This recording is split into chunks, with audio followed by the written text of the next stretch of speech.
యేసుక్రీస్తు ఈ లోకంలో ఉన్నప్పుడు ఆయన ఒక వడ్రంగి వాని కుమారుడు.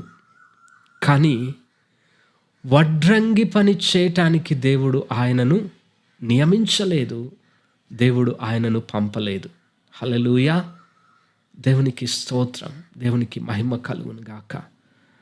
ఆయన ఈ లోకములో మనందరి పాప శాప విమోచనార్థమై, మనల్ని విమోచించుట కొరకై, మనల్ని ఆయన బిడ్డలుగా చేయుట కొరకై, మన పాప శాపము నుంచి విడుదల చేసి మనల్ని సజీవులనుగా తండ్రి అయిన దేవుని ఎదుట ప్రత్యక్షపరచుటకు ఆయన తనను తాను బలియాగముగా చేసుకున్నవాడుగా మనకు కనపడతా ఉన్నాడు. హల్లెలూయా!